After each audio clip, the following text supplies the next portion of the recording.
In the summer of 2023, a British jury delivered one of the most devastating verdicts in modern legal history. A neonatal nurse had been found guilty of murdering 7 babies. 7 infants who never had the chance to live. But what made this case truly extraordinary was not just the verdict. It was everything that came before it. The years of warning signs that went ignored.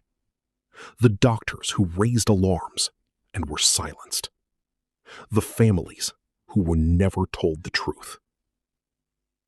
And the question that still divides medical experts, statisticians, and legal scholars to this day: was justice served? Or did the British justice system convict the wrong person? This is the Lucy Letby case. To understand what happened, you need to understand the world Lucy Letby worked in. The Countess of Chester Hospital sits in northwest England, a regional National Health Service facility serving a large surrounding population. Its neonatal unit was exactly what its name suggests: a ward dedicated to newborn babies, premature infants, critically ill newborns, babies fighting for their lives from their very first breath. These were the patients on the unit, and these were the patients Lucy Letby was trained to protect. Letby was born in Hereford in 1990. She qualified as a nurse and joined the Countess of Chester's neonatal unit as a young professional who, by all accounts, appeared committed to her work. Colleagues described her as attentive, dedicated, someone who took her responsibilities seriously. There was nothing in her early career that marked her as unusual. But beginning in 2015, something began to change on the ward.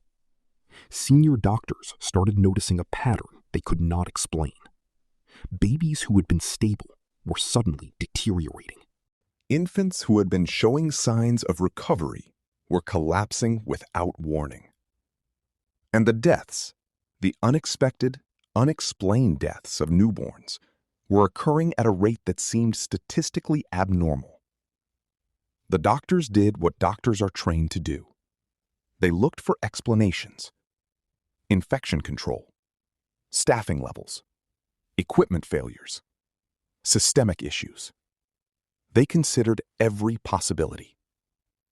But as they reviewed incident after incident, one name kept appearing in the records. One nurse had been present during an unusual number of the collapses. One nurse had been on shift when baby after baby had suddenly deteriorated. Her name was Lucy Letby. What happened next is one of the most troubling chapters of this entire case, and it has nothing to do with Lucy Letby. When senior doctors brought their concerns to hospital management, they were met with resistance.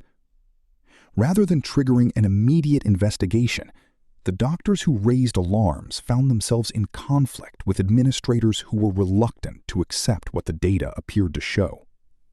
The implications were serious. If a member of staff was deliberately harming babies, the reputational, legal, and financial consequences for the hospital would be enormous. And so, for a period of time, the concerns of the doctors were not acted upon with the urgency they deserved. It would later emerge that this delay may have allowed more incidents to occur. Babies who might have been protected were not.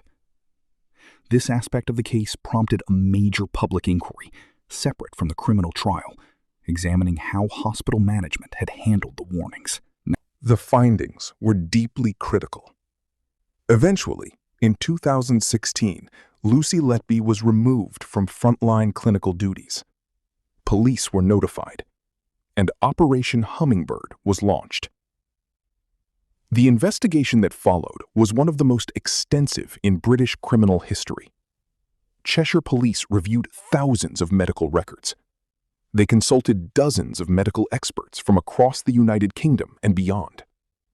They examined every death, every collapse, every incident involving a baby on the unit during the period in question. The process took years. Letby was arrested for the first time in 2018.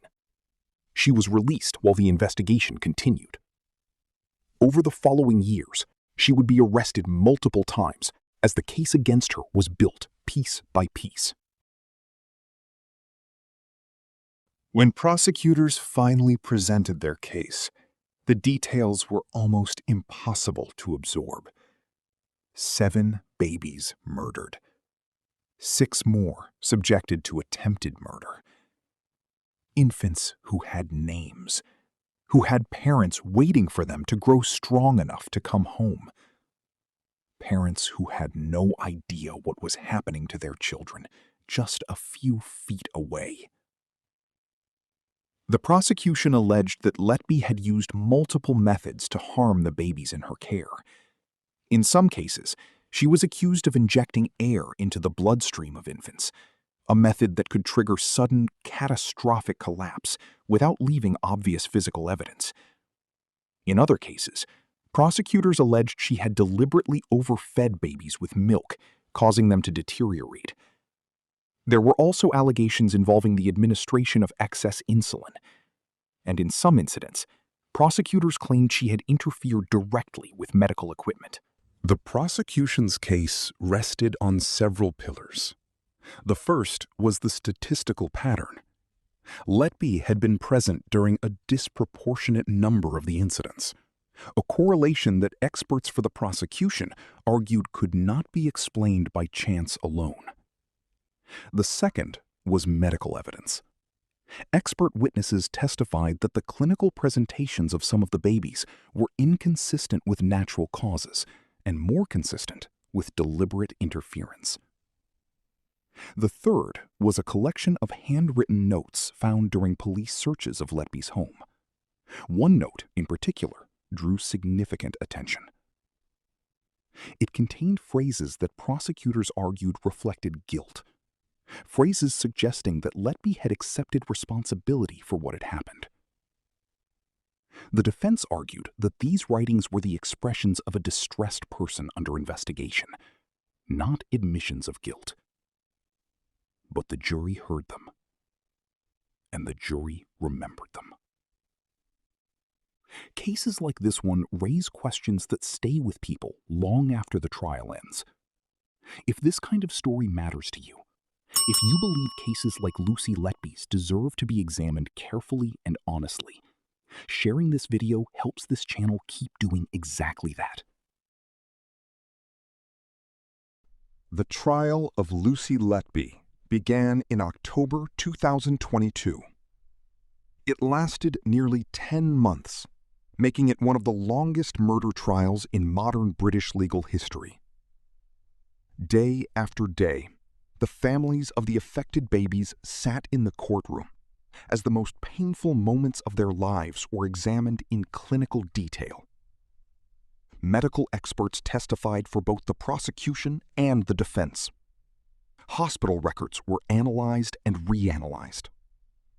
The jury heard evidence about each individual baby, their conditions when they arrived on the unit, the circumstances of their collapses, and the events that preceded their deaths. The defense mounted a serious challenge to the prosecution's case. Letby's legal team argued that she was an innocent nurse who had been made a scapegoat for systemic failures within the hospital. They suggested that the deaths and deteriorations could be explained by the inherent fragility of premature and critically ill newborns. They questioned the methodology behind the statistical analysis. They challenged the interpretation of the medical evidence. And they argued that the handwritten notes had been misread, that they reflected emotional distress, not criminal confession. In August 2023, the jury reached its conclusion. Lucy Letby was convicted of the murder of 7 babies. She was also convicted of 6 counts of attempted murder. The judge sentenced her to a whole life order, meaning she will spend the remainder of her life in prison with no possibility of release. In delivering the sentence, the judge described her crimes as a calculated campaign against the most vulnerable patients imaginable. For the families who had waited years for answers, the verdict brought something close to closure. But it also opened a new and deeply uncomfortable chapter in the story of this case. Within months of the conviction, something unusual began happening in academic and medical circles. Statisticians published analyses questioning whether the staffing pattern evidence had been interpreted correctly. Some argued that the method used to link Letby's presence to the incidents was statistically flawed, that without a proper baseline for comparison, the correlation could be misleading. Medical specialists began examining the clinical evidence used to support claims of deliberate harm. Some experts argued that certain infant deaths had plausible natural explanations that had not been adequately explored at trial. It is important to be clear about what this controversy is and what it is not.